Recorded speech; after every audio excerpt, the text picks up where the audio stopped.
नमस्कार मित्रों। आज के वीडियो में हम पढ़ेंगे प्रेमचंद के उपन्यास गोदान का अगला भाग। हीरा का कहीं पता न चला और दिन गुजरते जाते थे। होरी से जहाँ तक दौड़ धूप हो सकी कि फिर हार कर बैठ रहा। खेती बाड़ी की भी फिक्र करनी थी। अकेला आदमी क्या क्या करता। और अब अपनी खेती से ज़्यादा फिक्र थी पुनिया की खेती की। पुनिया अब अकेली होकर और भी प्रचंड हो गई थी।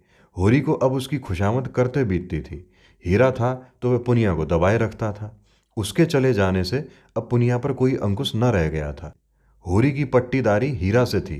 पुनिया अबला थी, उससे वह क्या तनातनी करता। और पुनिया उसके स्वभाव से परिचित थी और उसकी सज्जनता का उसे खूब दंड देती थी। खैरियत यही हुई कि कारकुन साहब ने पुनिया से बकाया लगान वसूल करने की कोई सख्ती न की, केवल थोड़ी सी पूजा लेकर राजी हो गए। नहीं, होरी अपनी बकाया के साथ उसकी बकाया चुकाने के लिए भी कर्ज लेने को तैयार था। सावन में धान की रोपाई की ऐसी धूम रही कि मजूर न मिले और होरी अपने खेतों में धान न रोप सका। लेकिन पुनिया के खेतों में कैसे न रोपाई होती।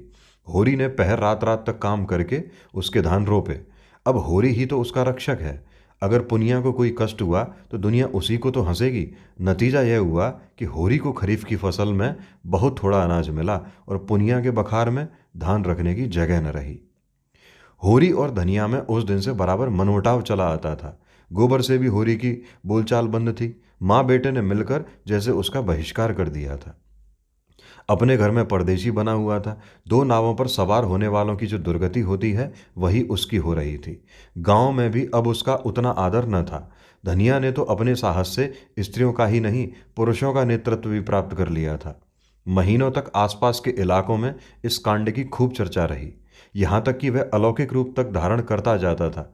धनिया नाम है उसका जी, भवानी का इष्ट है उसे। दरोगा जी ने ज्यों ही उसके आदमी के हाथ में हथकड़ी डाली कि धनिया ने भवानी का सुमिरन किया। भवानी उसके सिर आ गई। फिर तो उसमें इतनी शक्ति आ गई कि उसने एक झटके में पति की हथकड़ी तोड़ डाली और दरोगा जी की मूछें पकड़कर उखाड़ ली। फिर उसकी छाती पर चढ़ बैठी। दरोगा ने जब बहुत मानता की तब जाकर उसे छोड़ा। कुछ दिन तक तो लोग धनिया के दर्शनों को आते रहे। वह बात अब पुरानी पड़ गई थी, लेकिन गांव में धनिया का सम्मान बहुत बढ़ गया। उसमें अद्भुत साहस है और समय पड़ने पर वह मर्दों के भी कान काट सकती है। मगर धीरे धीरे धनिया में एक परिवर्तन हो रहा था। होरी को पुनिया की खेती में लगे देखकर भी वह कुछ न बोलती थी। और यह इसलिए नहीं कि वह होरी से विरक्त हो गई थी, बल्कि इसलिए कि पुनिया पर अब उसे भी दया आती थी। हीरा का घर से भाग जाना उसकी प्रतिशोध भावना की तुष्टि के लिए काफ़ी था। इसी बीच में होरी को ज्वर आने लगा। फसली बुखार फैला था ही, होरी उसके चपेट में आ गया। और कई साल बाद जो ज्वर आया तो उसने सारी बकाया चुका ली। 1 महीने तक होरी खाट पर पड़ा रहा। इस बीमारी ने होरी को तो कुचल डाला ही, पर धनिया पर भी विजय पा गई। पति जब मर रहा है तो उससे कैसा बैर। ऐसी दशा में तो बैरियों से भी बैर नहीं रहता, वह तो अपना पति है। लाख बुरा हो पर उसी के साथ जीवन के 25 साल कटे हैं। सुख किया है तो उसी के साथ, दुख भोगा है तो उसी के साथ। अब तो चाहे वह अच्छा है या बुरा, अपना है। दाढ़ीजार ने मुझे सबके सामने मारा, सारे गांव के सामने मेरा पानी उतार लिया, लेकिन तब से कितना लज्जित है कि सीधे ताकता नहीं। खाने आता है तो सिर झुकाए खाकर उठ जाता है। डरता रहता है कि मैं कुछ कह न बैठूं। होरी जब अच्छा हुआ तो पति पत्नी में मेल हो गया था। एक दिन धनिया ने कहा, तुम्हें इतना गुस्सा कैसे आ गया। मुझे तो तुम्हारे ऊपर कितना ही गुस्सा आए मगर हाथ ना उठाऊंगी। होरी लजाता हुआ बोला, अब उसकी चर्चा ना कर धनिया। मेरे ऊपर कोई भूत सवार था, इसका मुझे कितना दुख हुआ है वह मैं ही जानता हूँ। और जो मैं भी उस क्रोध में डूब मरी होती तो क्या मैं रोने के लिए बैठा रहता। मेरी लाश भी तेरे साथ चिता पर जाती। अच्छा चुप रहो, बेबात की बात मत बको। गाय गई सो गई, मेरे सिर पर एक विपत्ति डाल गई। पुनिया की फिक्र मुझे मारे डालती है। इसीलिए तो कहते हैं भगवान घर का बड़ा न बनाए, छोटों को कोई नहीं हंसता। नेकी बदी सब बड़ों के सिर जाती है। माघ के दिन थे, मघावट लगी हुई थी। घटाटोप अंधेरा छाया हुआ था। एक तो जाड़ों की रात, दूसरे माघ की वर्षा। मौत का सा सन्नाटा छाया हुआ था। अंधेरा तक न सूझता था। होरी भोजन करके पुनिया के मटर के खेत की मैण पर अपनी मड़ैया में लेटा हुआ था। चाहता था शीत को भूल जाए और सो रहे, लेकिन तार तार कंबल और फटी हुई मिर्जई और शीत के झोंकों से गीली पुआल, इतने शत्रुओं के सम्मुख आने का नींद में साहस न था। आज तमाकू भी न मिला कि उसी से मन बहलाता। उपला सुलगा लाया था पर शीत में वह भी बुझ गया। बेवाए फटे पैरों को पेट में डालकर और हाथों को जांघों के बीच में दबाकर और कंबल में मुंह छिपाकर अपनी ही गर्म सांसों से अपने को गर्म करने की चेष्टा कर रहा था। 5 साल हुए मिर्जई बनवाई थी, धनिया ने एक प्रकार से जबरदस्ती बनवा दी थी। वही जब एक बार काबुली से कपड़े लिए थे, जिसके पीछे कितनी सांसत हुई, कितनी गालियां खानी पड़ी, और कम्बल तो उसके जन्म से भी पहले का है। बचपन में अपने बाप के साथ वह इसी में सोता था। जवानी में गोबर को लेकर इसी कंबल में उसके जाड़े कटे थे, और बुढ़ापे में आज वही बूढ़ा कंबल उसका साथी है। पर अब वह भोजन को चबाने वाला दांत नहीं, दुखने वाला दांत है। जीवन में ऐसा तो कोई दिन ही नहीं आया कि लगान और महाजन को देकर कभी कुछ बचा हो। और बैठे बैठाए यह एक नया जंजाल पड़ गया। न करो तो दुनिया हंसे, करो तो यह संशय बना रहे कि लोग क्या कहते हैं। सब यह समझते हैं कि वह पुनिया को लूट लेता है, उसकी सारी उपज घर में भर लेता है। एहसान तो क्या होगा, उल्टा कलंक लग रहा है। और उधर भोला कई बेर याद दिला चुके हैं कि कहीं कोई सगाई का डौल करो, अब काम नहीं चलता। सुबह उसे कई बार कह चुका है कि पुनिया के विचार उसकी ओर से अच्छे नहीं हैं। न हो, पुनिया की गृहस्थी तो उसे संभालनी ही पड़ेगी, चाहे हंसकर संभाले या रोकर। धनिया का दिल भी अभी तक साफ नहीं हुआ, अभी तक उसके मन में मलाल बना हुआ है। मुझे सब आदमियों के सामने उसको मारना न चाहिए था। जिसके साथ 25 साल गुजर गए, उसे मारना और सारे गांव के सामने मेरी नीचता थी। लेकिन धनिया ने भी तो मेरी आबरू उतारने में कोई कसर नहीं छोड़ी। मेरे सामने से कैसा कतरा कर निकल जाती है, जैसे कभी की जान पहचान ही नहीं। कोई बात कहनी होती है तो सोना या रूपा से कहलाती है। देखता हूँ उसकी साड़ी फट गई है, मगर कल मुझसे कहा भी तो सोना की साड़ी के लिए, अपनी साड़ी का नाम तक न लिया। सोना की साड़ी अभी 2-1 महीने थेगलियां लगाकर चल सकती है, उसकी साड़ी तो मारे पैबंदों के बिल्कुल कथरी हो गई है। और फिर मैं ही कौन उसका मनोहार कर रहा हूँ। अगर मैं ही उसके मन की 2-4 बातें करता रहता तो कौन छोटा हो जाता। यही तो होता, वे थोड़ा सा अदरवान कराती, 2-4 लगने वाली बात कहती तो क्या मुझे चोट लग जाती। लेकिन मैं बुढ़ा होकर भी उल्लू बना रह गया। वह तो कहो इस बीमारी ने आकर उसे नर्म कर दिया, नहीं जाने कब तक मुंह फुलाए रहती। और आज उन दोनों में जो बातें हुई थीं वे मानो भूखे का भोजन थी। वह दिल से बोली थी और होरी गदगद हो गया था। उसके जी में आया उसके पैरों पर सिर रख दे और कहे, मैंने तुझे मारा है तो ले, मैं सिर झुकाए लेता हूँ, जितना चाहे मार ले, जितनी गालियाँ देना चाहे दे ले। सहसा उसे मड़ैया के सामने चूड़ियों की झंकार सुनाई दी। उसने कान लगाकर सुना, हाँ कोई है, पटवारी की लड़की होगी, चाहे पंडित की घरवाली हो, मटर उखाड़ने आई होगी। न जाने क्यों इन लोगों की नीयत इतनी खोटी है। सारे गांव से अच्छा पहनते हैं, सारे गांव से अच्छा खाते हैं, घर में हजारों रुपए गड़े हैं, लेन देन करते हैं, ड्योढ़ी सवाई चलाते हैं, घूस लेते हैं, दस्तूरी लेते हैं, एक न एक मामला खड़ा करके हमा समा को पीसते ही रहते हैं। फिर भी नीयत का यह हाल। बाप जैसा होगा वैसे ही संतान भी होगी। और आप नहीं आते, औरतों को भेजते हैं। अभी उठकर हाथ पकड़ लूँ तो क्या पानी रह जाए। नीच कहने को नीच हैं, जो ऊंचे हैं उनका मन तो और नीचा है। औरत जात का हाथ पकड़ने भी तो नहीं बनता, आंखों देखकर मक्खी निकलनी पड़ती है। उखाड़ ले भाई, जितना तेरा जी चाहे, समझ ले मैं नहीं हूँ। बड़े आदमी अपनी लाज न रखें, छोटों को तो उनकी लाज रखनी ही पड़ती है। मगर नहीं, यह तो धनिया है, पुकार रही है। धनिया ने पुकारा, सो गए कि जागते हो। होरी झटपट उठा और मड़ैया के बाहर निकल आया। आज मालूम होता है देवी प्रसन्न हो गई, उसे वरदान देने आई हैं। इसके साथ ही इस बादल बूंदी और जाड़े पाले में इतनी रात गए, उसका आना शंकाप्रद भी था। जरूर कोई ना कोई बात हुई है। बोला, ठंडी के मारे नींद भी आती है, तू इस जाड़े पाले में कैसे आई, कुशल तो है। हाँ सब कुशल है। गोबर को भेजकर मुझे क्यों नहीं बुलवा लिया। धनिया ने कोई उत्तर न दिया। मड़ैया में आकर पुआल पर बैठती हुई बोली, गोबर ने तो मुंह में कालिख लगा दी। उसकी करनी क्या पूछते हो, जिस बात को डरती थी वही होकर रही। क्या हुआ, किसी से मारपीट कर बैठा। अब मैं जानूं क्या कर बैठा, चलकर पूछो उसी राण से। किस राण से, क्या कहती है तू, बोरा तो नहीं गई। हाँ बोरा क्यों ना जाऊंगी, बात ही ऐसी हुई है कि छाती दुगनी हो जाए। होरी के मन में प्रकाश की एक लंबी रेखा ने प्रवेश किया। साफ साफ क्यों नहीं कहती किस राण को कह रही है, उसी जुनिया को और किसको। तो जुनिया क्या यहाँ आई है, और कहाँ जाती, पूछता कौन। गोबर क्या घर में नहीं है, गोबर का कहीं पता नहीं, जाने कहाँ भाग गया, इसे 5 महीने का पेट है। होरी सब कुछ समझ गया। गोबर को बार बार अहीराने जाते देखकर वे खटकाता जरूर, मगर उसे ऐसा खिलाड़ी न समझता था। युवकों में कुछ रसिकता होती ही है, इसमें कोई नई बात नहीं, मगर जिस रुई के गाले को उसने नीले आकाश में हवा के झोंके से उड़ते देखकर केवल मुस्कुरा दिया था, वे सारे आकाश में छाकर उसके मार्ग को इतना अंधकारमय बना देगा, यह तो कोई देवता भी न जान सकता था। गोबर ऐसा लंपट व सरल गवार जिसे वह अभी बच्चा समझता था, लेकिन उसे भोज की चिंता न थी, पंचायत का बहना था, जुनिया घर में कैसे रहेगी इसकी चिंता भी उसे न थी। उसे चिंता थी गोबर की, लड़का लज्जाशील है, अनाड़ी है, आत्मा बेमानी है, कहीं कोई नादानी न कर बैठे। घबराकर बोला, जुनिया ने कुछ कहा नहीं? गोबर कहाँ गया? उससे कहकर ही गया होगा। धनिया झुंझलाकर बोली, तुम्हारी अक्कल तो घास खा गई है, उसकी चहेती तो यहाँ बैठी है, भागकर जाएगा कहाँ? यहीं कहीं छिपा बैठा होगा, दूध थोड़े ही पीता है कि खो जाएगा। मुझे तो इस कलमुही जुनिया की चिंता है कि इसे क्या करूं। अपने घर में मैं क्षण भर भी न रहने दूंगी। जिस दिन गाय लाने गया है उसी दिन से दोनों में तकझक होने लगी। पेट न रहता तो अभी बात न खुलती, मगर जब पेट रह गया तो जुनिया लगी घबराने, कहने लगी कहीं भाग चलो। गोबर टालता रहा, एक औरत को साथ लेके कहाँ जाए कुछ न सूझा। आखिर जब आज वे सिर हो गई कि मुझे यहाँ से ले चलो नहीं मैं परान दे दूंगी, तो बोला तू चलकर मेरे घर में रह, कोई कुछ न बोलेगा, अम्मा को मना लूंगा।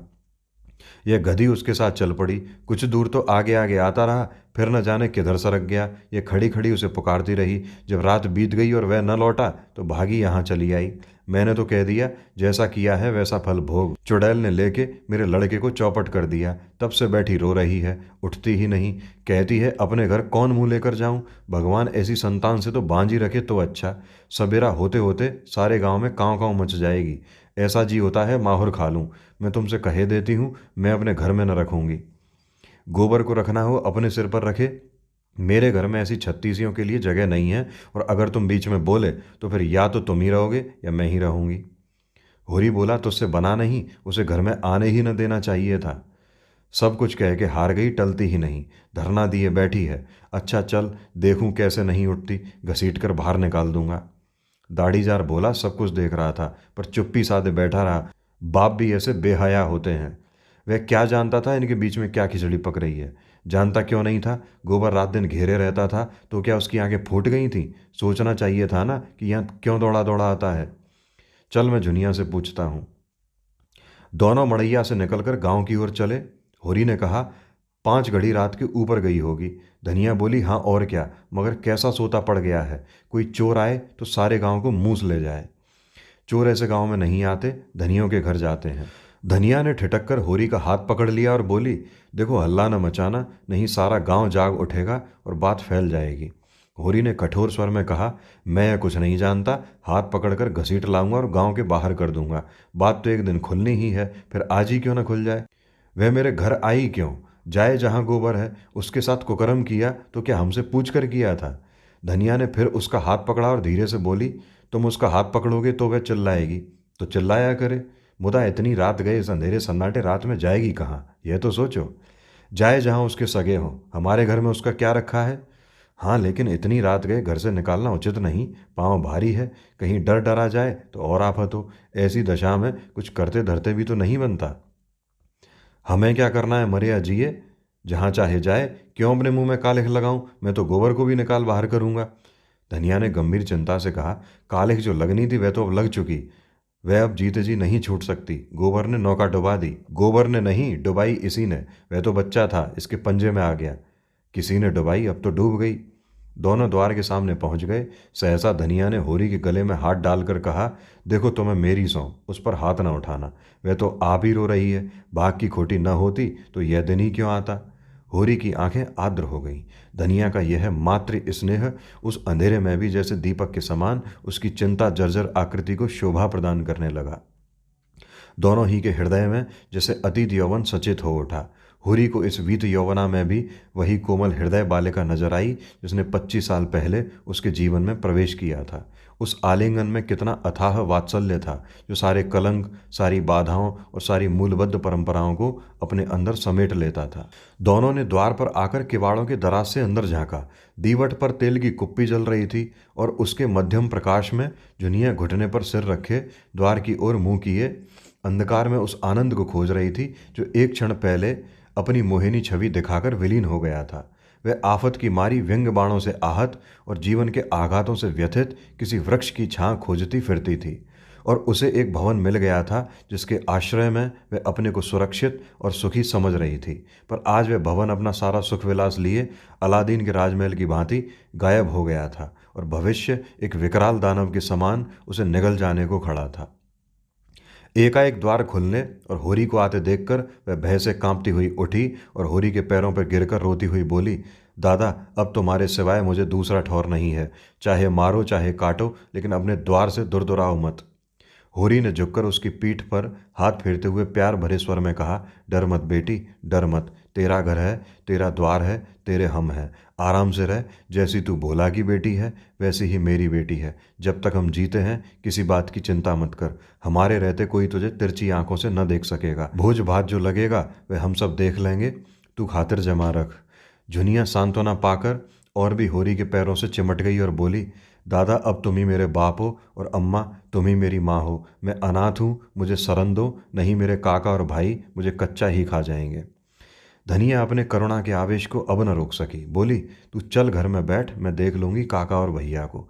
संसार में उन्हीं का राज नहीं है। बहुत करेंगे, अपने गहने ले लेंगे, फेंक देना उतार कर। अभी जरा देर पहले धनिया ने क्रोध के आवेश में झुनिया को उल्टा और कलंकिनी और कलमुही न जाने क्या क्या कह डाला था। झाड़ू मारकर घर से निकालने जा रही थी। अब जो झुनिया ने स्नेह, क्षमा और आश्वासन से भरे वाक्य सुने तो होरी के पांव छोड़कर धनिया के पांव से लिपट गई, और वही साध्वी जिसने होरी के सिवा किसी पुरुष को आंख भरकर देखा भी न था, इस पापिष्ठा को गले लगाए उसके आंसू पहुंच रही थी और उसके त्रस्त हृदय को अपने कोमल शब्दों से शांत कर रही थी, जैसे कोई चिड़िया अपने बच्चे को परों से छिपाए बैठी हो। होरी ने धनिया को संकेत किया कि इसे कुछ खिला पिला दे और झुनिया से पूछा, क्यों बेटी, तुझे कुछ मालूम है गोबर किधर गया? झुनिया ने सिसकते हुए कहा, मुझसे तो कुछ नहीं कहा, मेरे कारण तुम्हारे ऊपर। यह कहते कहते उसकी आवाज़ आंसुओं में डूब गई। होरी अपनी व्याकुलता न छिपा सका। जब तूने आज उसे देखा तो कुछ दुखी था? बातें तो हंस हंस कर रहे थे, मन का हाल भगवान जाने। तेरा मन क्या कहता है गांव में ही कि कहीं बाहर चला गया? मुझे तो शंका होती है कहीं बाहर चले गए हैं। यही मेरा मन भी कहता है। कैसी नादानी की, हम उसके दुश्मन थोड़े ही थे। जब भली या बुरी एक बात हो गई तो उसे निभानी पड़ती है। इस तरह भागकर उसने हमारी जान आफत में डाल दी। धनिया ने झुनिया का हाथ पकड़कर अंदर ले जाते हुए कहा, कायर कहीं का, जिसकी बाह पकड़ी उसका निबाह करना चाहिए कि मुंह में कालिख लगाकर भाग जाना चाहिए। अब जो आए तो घर में बैठने न दूं। होरी वहीं पुआल में लेटा गोबर कहाँ गया, यह प्रश्न उसके हृदयाकाश में किसी पक्षी की भांति मंडराने लगा। ऐसे असाधारण कांड पर गांव में जो कुछ हलचल मचना चाहिए था वह मचा और महीनों तक मचता रहा। झुनिया के दोनों भाई लाठियां लिए गोबर को खोजते फिरते थे। भोला ने कसम खाई कि अब न झुनिया का मुंह देखेंगे और न इस गांव का। होरी से उन्होंने अपनी सगाई की जो बातचीत की थी वह अब टूट गई थी। अब वह अपनी गाय के दाम लेंगे और नगद, और इसमें विलंब हुआ तो होरी पर दावा करके उसका घर द्वार नीलाम करा लेंगे। गांव वालों ने होरी को जाति बाहर कर दिया। कोई उसका हुक्का नहीं पीता, न उसके घर का पानी पीता है। पानी बंद कर देने की कुछ बातचीत थी, लेकिन धनिया का चंडी रूप सब देख चुके थे, इसलिए किसी की आगे आने की हिम्मत न पड़ी। धनिया ने सबको सुना सुना कर कह दिया, किसी ने उसे पानी भरने से रोका तो उसका और अपना खून एक कर देगी। इस ललकार ने सभी के पित्ते पानी कर दिए। सबसे दुखी है झुनिया, जिसके कारण यह सब उपद्रव हो रहा है, और गोबर की कोई खोज खबर न मिलना इस दुख को और भी दारुण बना रहा है। सारे दिन मुंह छिपाए घर में पड़ी रहती है। बाहर निकले तो चारों ओर से वाग बाणों की ऐसी वर्षा हो कि जान बचाना मुश्किल हो जाए। दिन भर घर के धंधे करती रहती है, और जब अवसर पाती है रो लेती है। हरदम थरथर कांपती रहती है कि कहीं धनिया कुछ कह न बैठे। अकेला भोजन तो नहीं पका सकती, क्योंकि कोई उसके हाथ का खाएगा नहीं। बाकी सारा काम उसने अपने ऊपर ले लिया। गांव में जहां 4 स्त्री पुरुष जमा हो जाते हैं, यही कुत्सा होने लगती है। एक दिन धनिया हाट से चली आ रही थी कि रास्ते में पंडित दातादीन मिल गए। धनिया ने सिर नीचा कर लिया और चाहती थी कि कतराकर निकल जाए, पर पंडित जी छेड़ने का अवसर पाकर कब चूकने वाले थे। छेड़ ही दिया। गोबर का कुछ सरसंदेश मिला कि नहीं धनिया? ऐसा कपूत निकला कि घर की सारी मर्जात बिगाड़ दी। धनिया के मन में स्वयं यही भाव आते रहते थे। उदास मन से बोली, बुरे दिन आते हैं बाबा तो आदमी की मति फिर जाती है, और क्या कहूँ। दाता दीन बोले, तुम्हें इस दुष्टा को घर में न रखना चाहिए था। दूध में मक्खी पड़ जाती है तो आदमी उसे निकाल कर फेंक देता है और दूध पी जाता है। सोचो कितनी बदनामी और जग हंसाई हो रही है। वह कुल्टा घर में न रहती तो कुछ न होता। लड़कों से इस तरह की भूल चूक होती रहती है।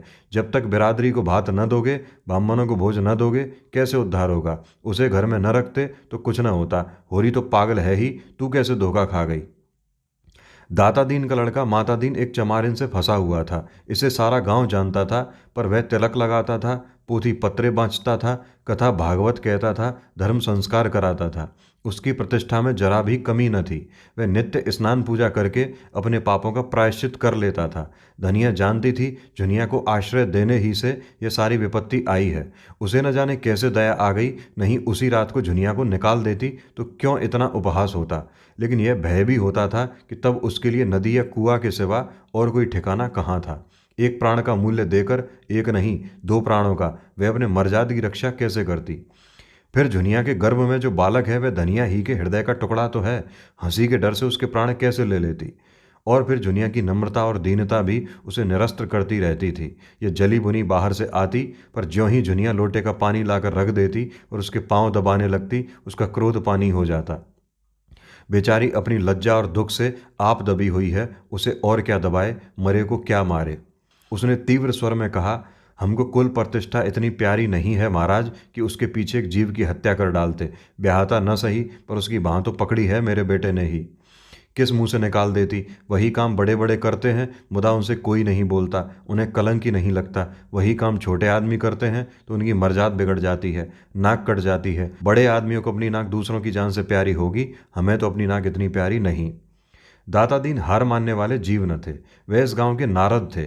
यहाँ की वहाँ, वहाँ की यहाँ, यही उनका व्यवसाय था। वे चोरी तो न करते थे, उसमें जान जोखिम था, पर चोरी के माल में हिस्सा बटाने के समय अवश्य पहुंच जाते थे। कहीं पीठ में धूल न लगने देते थे। जमींदार को आज तक लगान की 1 पाई न दी थी। कुर्की आती तो कुएं में गिरने चलते। नोखेराम के किए कुछ न बनता, मगर असामियों को सूद पर रुपए उधार देते थे। किसी स्त्री को कोई आभूषण बनवाना है, दाता दीन उसकी सेवा के लिए हाजिर है। शादी ब्याह तय करने में उन्हें बड़ा आनंद आता है। यश भी मिलता है, दक्षिणा भी मिलती है। बीमारी में दवा दारू भी करते हैं, झाड़ फूंक भी, जैसी मरीज की इच्छा हो। और सभा चतुर इतने हैं कि जवानों में जवान बन जाते हैं, बालकों में बालक और बूढ़ों में बूढ़े। चोर के भी मित्र हैं और साह के भी। गांव में किसी को उन पर विश्वास नहीं है, पर उनकी वाणी में कुछ ऐसा आकर्षण है कि लोग बार बार धोखा खाकर भी उन्हीं की शरण जाते हैं। सिर और दाढ़ी हिलाकर बोले, यह तो ठीक कहती है धनिया, धर्मात्मा लोगों का यही धर्म है, लेकिन लोक रीति का निभा तो करना ही पड़ता है। इसी तरह एक दिन लाला पटेश्वरी ने होरी को छेड़ा। वे गांव में पुण्यात्मा मशहूर थे। पूर्णमासी को नित्य सत्यनारायण की कथा सुनते, पर पटवारी होने के नाते खेत बेगार में जुतवाते थे, सिंचाई बेगार में करवाते थे और असामियों को एक दूसरे से लड़ाकर रकमें मारते थे। सारा गांव उनसे कांपता था।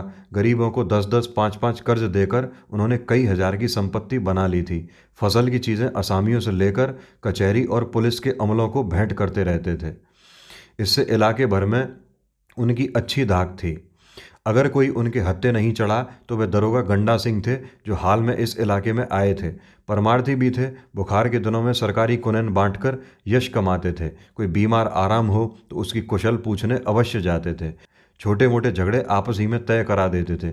शादी ब्याह में अपनी पालकी, कालीन और महफिल के सामान मंगनी देकर लोगों का उबार कर देते थे। मौका पाकर न चूकते थे, पर जिसका खाते थे उसका काम भी करते थे। बोले, यह तुमने क्या रोग पाल लिया होरी। होरी ने पीछे फिरकर पूछा, तुमने क्या कहा लाला, मैंने सुना नहीं। पटेश्वरी पीछे से कदम बढ़ाते हुए बराबर आकर बोले, यही कह रहा था कि धनिया के साथ क्या तुम्हारी बुद्धि भी घास खा गई। जुनिया को क्यों नहीं उसके बाप के घर भेज देते। सैंत मैंत में अपनी हंसी करा रहे हो। न जाने किसका लड़का लेकर आई है और तुमने घर में बैठा लिया। अभी तुम्हारी 2-2 लड़कियां ब्याहने को बैठी हुई हैं। सोचो कैसे बेड़ा पार होगा। होरी इस तरह की आलोचनाएं और शुभकामनाएं सुनते सुनते तंग आ गया था। खिन्न होकर बोला, यह सब मैं समझता हूँ लाला, लेकिन तुम ही बताओ मैं क्या करूँ। मैं झुनिया को निकाल दूँ तो भोला उसे रख लेंगे। अगर वे राजी हों तो आज मैं उसे उनके घर पहुँचा दूँ। अगर तुम उन्हें राजी कर दो तो जन्म भर तुम्हारा औसान मानूँ। मगर वहाँ तो उनके दोनों लड़के खून करने को उतारू हो रहे हैं। फिर मैं उसे कैसे निकाल दूं? एक तो नालायक आदमी मिला कि उसकी बाँह पकड़कर दगा दे गया। मैं भी निकाल दूंगा तो इस दशा में वह कहीं मेहनत मजदूरी भी तो न कर सकेगी। कहीं डूब धंस मरी तो किसे अपराध लगेगा? रहा लड़कियों का ब्याह, सो भगवान मालिक है। जब उसका समय आएगा कोई न कोई रास्ता निकल ही आएगा। लड़की तो हमारी बिरादरी में आज तक कभी कुंवारी नहीं रही। बिरादरी के डर से हत्यारे का काम नहीं कर सकता। होरी नम्र स्वभाव का आदमी था, सदा सिर झुकाकर चलता और चार बातें गम खा लेता था। हीरा को छोड़कर गांव में कोई उसका अहित न चाहता था, पर समाज इतना बड़ा अनर्थ कैसे सह ले? और उसकी मुटमर्दी तो देखो कि समझाने पर भी नहीं समझता। स्त्री पुरुष दोनों समाज को चुनौती दे रहे हैं कि देखें कोई उनका क्या कर लेता है, तो समाज भी दिखा देगा कि उसकी मर्यादा तोड़ने वाले सुख की नींद नहीं सो सकते। उसी रात को इस समस्या पर विचार करने के लिए गांव के विधाताओं की बैठक हुई। दाता दीन बोले, मेरी आदत किसी की निंदा करने की नहीं है। संसार में क्या क्या कुकर्म नहीं होता, अपने से क्या मतलब? मगर वह राण धनिया तो मुझसे लड़ने पर उतारू हो गई। भाइयों का हिस्सा दबाकर हाथ में चार पैसे हो गए तो अब कुपंथ के सिवा और क्या सूझेगी?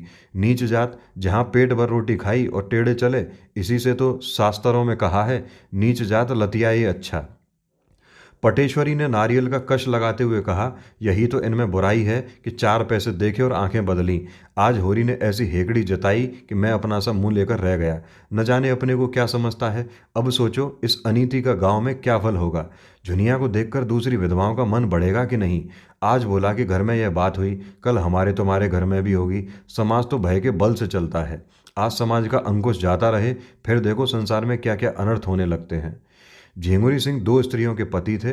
पहली स्त्री 5 लड़के लड़कियां छोड़कर मरी थी। इस समय इनकी अवस्था 45 के लगभग थी, पर आपने दूसरा ब्याह किया और जब उससे कोई संतान न हुई तो तीसरा ब्याह कर डाला। अब इनकी 50 की अवस्था थी और 2 जवान पत्नियां घर में बैठी हुई थीं। उन दोनों ही के विषय में तरह तरह की बात फैल रही थी, पर ठाकुर साहब के डर से कोई कुछ न कह सकता था और कहने का अवसर भी तो हो। पति की आड़ में सब कुछ जायज है। मुसीबत तो उसको है जिसको कोई आड़ नहीं। ठाकुर साहब स्त्रियों पर बड़ा कठोर शासन रखते थे और उन्हें घमंड था कि उनकी पत्नियों का घूंघट तक किसी ने न देखा होगा, मगर घूंघट की आड़ में क्या होता है उसकी उन्हें क्या खबर। बोले, ऐसी औरत का तो सिर काट ले। होरी ने इस उल्टा को घर रखकर समाज में विष बोया है। ऐसे आदमी को गांव में रहने देना सारे गांव को भ्रष्ट करना है। राय साहब को इसकी सूचना देनी चाहिए। साफ साफ कह देना चाहिए, अगर गांव में यह अनीति चली तो किसी की आबरू सलामत न रहेगी। पंडित नोखेराम कारकुन बड़े कुलीन ब्राह्मण थे। इनके दादा किसी राजा के दीवान थे, पर अपना सब कुछ भगवान के चरणों में भेंट करके साधु हो गए थे। इनके बाप ने भी राम नाम की खेती में उम्र काट दी। नोखेराम ने भी वही भक्ति तरके में पाई थी। प्रातःकाल पूजा पर बैठ जाते थे और 10 बजे तक बैठे राम नाम लिखा करते थे, मगर भगवान के सामने से उठते ही उनकी मानवता इस अवरोध से विकृत होकर उनके मन, वचन और कर्म सभी को विषाक्त कर देती थी। इस प्रस्ताव में उनके अधिकार का अपमान होता था। फूले हुए गालों में धसी हुई आंखें निकालकर बोले, इसमें राय साहब से क्या पूछना है? मैं जो चाहूं कर सकता हूं। लगा 200 रुपये डांड, आप गांव छोड़कर भागेगा। इधर बेदखली भी दायर किए देता हूं। पटेश्वरी ने कहा, मगर लगान तो बेबाक कर चुका है। झिंगुरी सिंह ने समर्थन किया, हाँ, लगान के लिए ही तो हमसे 30 रुपये लिए हैं। नोखेराम ने घमंड के साथ कहा, लेकिन अभी रसीद तो नहीं दी। सबूत क्या है कि लगान बेबाक कर दिया? सर्वसम्मति से यही तय हुआ कि होरी पर 100 रुपये तावान लगा दिया जाए। केवल एक दिन गांव के आदमियों को बटोर कर उनकी मंजूरी ले लेने का अभिनय आवश्यक था। संभव था इसमें 10-5 दिन की देर हो जाती, पर आज ही रात को झुनिया के लड़का पैदा हो गया और दूसरे ही दिन गांव वालों की पंचायत बैठ गई। होरी और धनिया दोनों अपनी किस्मत का फैसला सुनने के लिए बुलाए गए। चौपाल में इतनी भीड़ थी कि कहीं तिल रखने की जगह न थी। पंचायत ने फैसला किया कि होरी पर 100 रुपये नकद और 30 मन अनाज डांड लगाया जाए। धनिया भरी सभा में रुंधे हुए कंठ से बोली, पंचो, गरीब को सताकर सुख न पाओगे, इतना समझ लेना। हम तो मिट जाएंगे, कौन जाने इस गांव में रहें या न रहें, लेकिन मेरा शराब तुमको भी जरूर से जरूर लगेगा। मुझसे इतना बड़ा जरीमाना इसलिए लिया जा रहा है कि मैंने अपने बहू को क्यों अपने घर में रखा, क्यों उसे घर से निकाल कर सड़क की भिखारिन नहीं बना दिया। यही न्याय है? पटेश्वरी बोले, यह तेरी बहू नहीं, हरजाई है।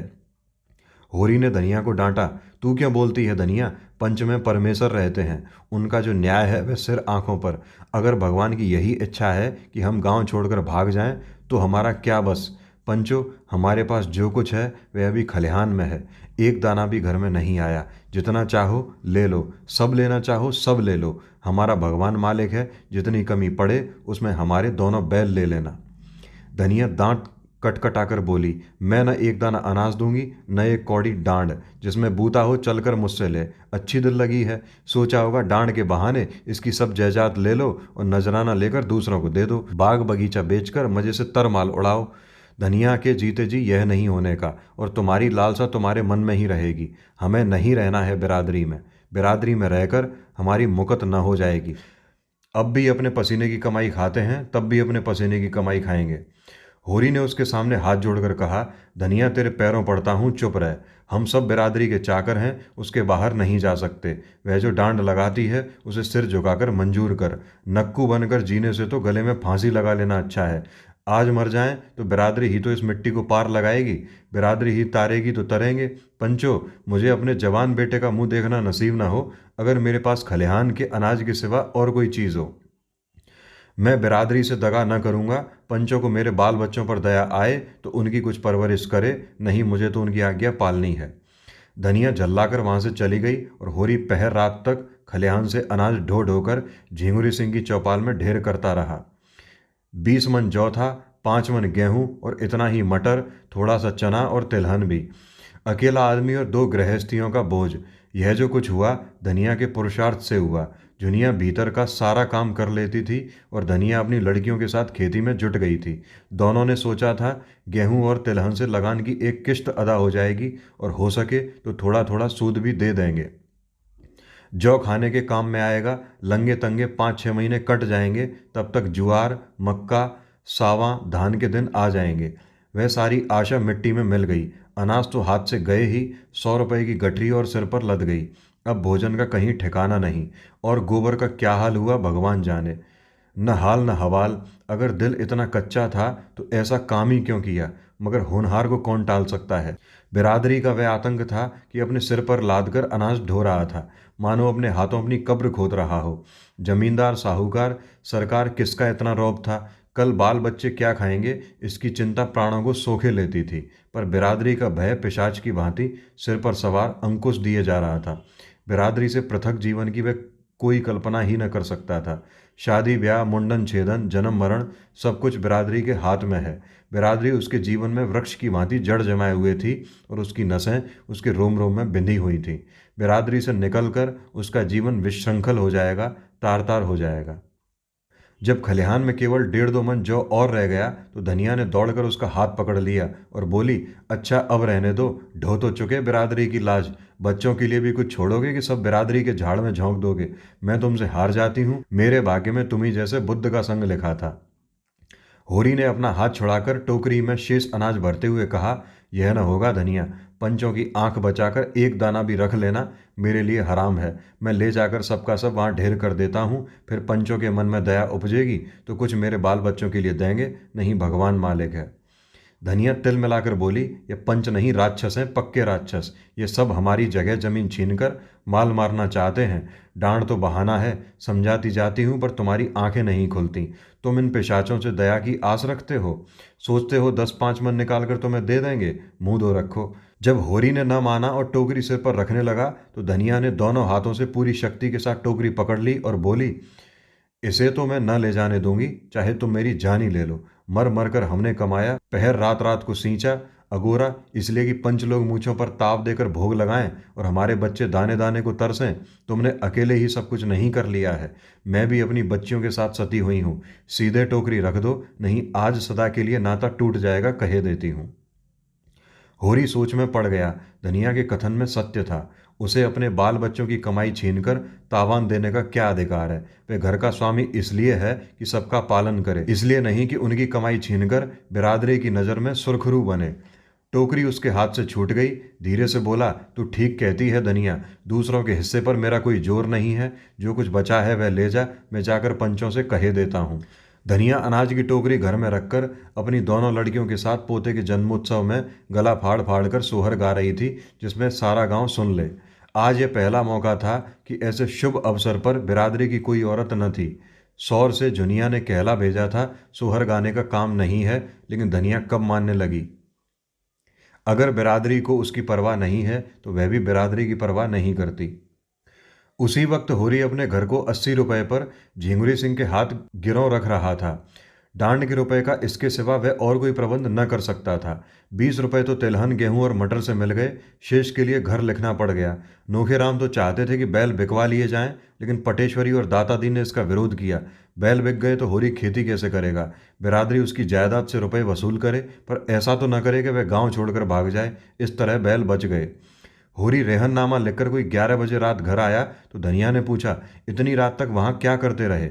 होरी ने जुलाहे का गुस्सा दाढ़ी पर उतारते हुए कहा, करता क्या रहा, इस लौंडे की करनी भरता रहा। अभागा, आप तो चिनगारी छोड़कर भागा, आग मुझे बुझानी पड़ रही है। 80 रुपए में घर रेहन लिखना पड़ा, करता क्या, अब हुक्का खुल गया। बिरादरी ने अपराध क्षमा कर दिया।